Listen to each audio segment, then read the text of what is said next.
Sorry, media. It looks like Iran hates its own government more than it hates us. Instead of burning U.S. flags, what did you see at Sunday's protests in Iran over its government shooting down that airliner? A bunch of Iranians refusing to act the way our media wish they would. Demonstrators refused to walk on American and Israeli flags, while others attacked images of General Soleimani. Yes, as much as they were expected to despise those two countries, it seems they loathe the Revolutionary Guard much more. Video also showed government forces firing live ammo at the protesters. Media outrage here seems at a low ebb, though. They're still too busy complaining about Trump tweeting mean things about them. Yeah, in Iran, people who speak out endure bullets. Yet in America, the outrage is over memes. But also the Oscars. What, no Best Director for Little Women? Poor Greta. I blame Trump. Meanwhile, yet another media narrative implodes. We now learn that Trump authorized the killing of Soleimani 7 months ago. Talk about impulsive, erratic, unstable. Trump only waited 7 months to take the guy out? Clearly, he's a maniac crazy on bloodlust. Where's the 25th Amendment when you need it? So once again, the media lies to you about everything. They painted Soleimani as a folk hero. Not true. And they repeat the lie that Trump was acting irrationally, part of the madmen persona they helped fabricate. It's not true either. Only in America can our media get everything so wrong and still see themselves as the good guys. I guess that's the only way they can look in the mirror without throwing up. Welcome back, Dana, from your, quote, tennis camp, unquote. That's what we're calling it. That's what we're calling tennis it, camp. tennis camp. Who goes to tennis camp, America? Oh. So. You wouldn't believe what I really did. I can't wait to hear about it in the break. So does this feel like a new chapter in Iran, or is that wishful thinking on my part? I think it might be possibly, although we've seen this story because it writes itself over and over again. So I believe that every human being is born with this desire for freedom. It's innate. It's something that we all have. So then you have these dictatorial governments that are trying to ram down people's throats to keep them down, keep them from opportunity, tell them what to wear, tell them what to think. They want their talents and they want their brains, but they don't respect their hearts. And so you see this in Hong Kong, Venezuela, Iraq, Lebanon, now Iran. Manhattan. You think about the... we'll get to that. You think about the Arab Spring, right? So there are these movements, and then they get snuffed out. And you think about Venezuela, for example. So we kind of help, but then we can't do it all. Right. So I do think it's a possibility that there could be some changes, but that would mean that Iran would have to change quite fundamentally, and I would bet that they're biding their time right now, but what we know about them, in December, Iran killed about 900 of its own citizens because they were protesting. And this is before any of this happened. Yeah, but maybe that might have been directed by Soleimani, who is no longer here, Jesse. It was. Yes, thank you for that. Jesse, I get the feeling that maybe Iran wasn't as overjoyed or in love with Soleimani as our media told us. Yeah, I bet the people that came out to mourn Soleimani were people that were backed by the Iranian regime. And it's funny that the media is taking the same perspective as the Iranian regime. Think about it. They mourned Soleimani, both of us, and then they blamed Trump for shooting down the airline, both the American media and the Iranian regime. And then they said that the street protests, oh, no, those street protests, there's lots of reasons for people to be on the street. Maybe some were shopping. Maybe they were just out getting a breath of fresh air. But that fundamentally misunderstands the threat of protesting in Iran. You can get put to death if you chant death to Ayatollah, which they were doing. It doesn't take any bravery to chant death to Trump, down with America, it's an evil empire. Everybody does that over there, and they're doing that because they get paid to do it. Now, when Trump goes in there and takes out a bad guy without having to pay a bribe, with no American casualties, 9 out of 10 Americans give the guy a round of applause. Only the media creates a scandal over Trump killing a terrorist.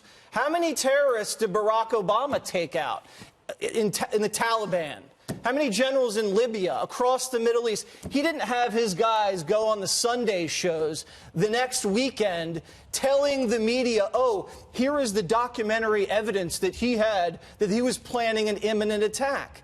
He didn't have to do that because the media didn't demand he do that. Soleimani's in business to kill Americans. His job for the last 3 decades is to plot attack against Americans and our allies. We don't need a specific piece of raw intelligence saying, oh, he's about to kill an American. It's what he does for a living. So we killed him first. And there's nothing scandalous about that at all. Juan, feel free to respond to anything this brilliant man just said. I don't even know where to start. The idea that Obama didn't go after and kill terrorists. I mean, he did. That's what I'm saying. I mean, so many drones. There was so much concern about his use of drones to kill terrorists that people said, why is he doing this? And why doesn't it? If we're going to go in, should we send troops as opposed? Anyway, let me just go back to Listen, he was not hammered the way this administration has been hammered. By going after terrorists. I think I heard you. I don't think the Republicans came out and went crazy when Barack Obama zapped terrorists out of the sky. Whatever you think is not right, but okay. Let me just say, say this to you, Greg. Juan. Greg, you are conflating 2 very separate events. After Soleimani's assassination, killing, whatever you want to call it, there were people in the streets. Jesse says they were paid. I don't know, but there were people in the street. That's what you guys say, but I just don't. Now there are people in the streets, legitimately, much as I think Americans would be upset if our government shot down an airline. But they're not the 2 of the same events. They're separate events, and they have every reason to be angry at their government, which has now admitted that they made a huge mistake that took 100+ lives.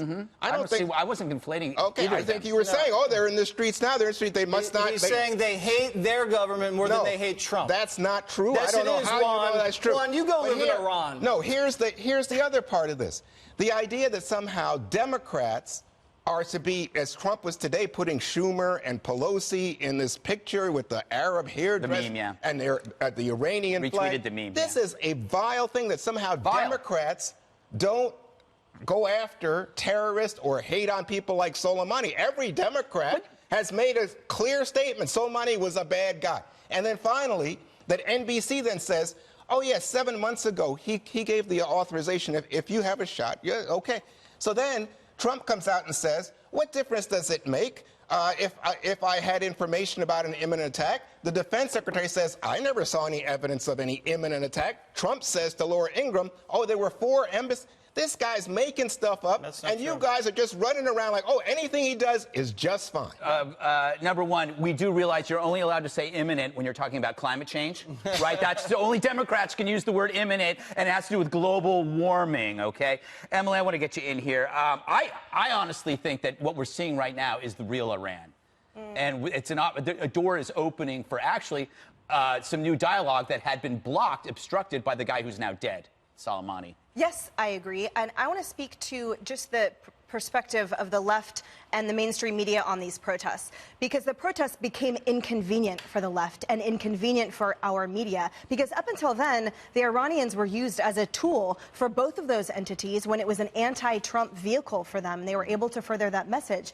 And these are people allegedly who care deeply about democracy and freedom and those tenets, and yet all of a sudden they are mute. When, as you said, not 2 months ago, up to 1,500 citizens were murdered for protesting increase in gas prices.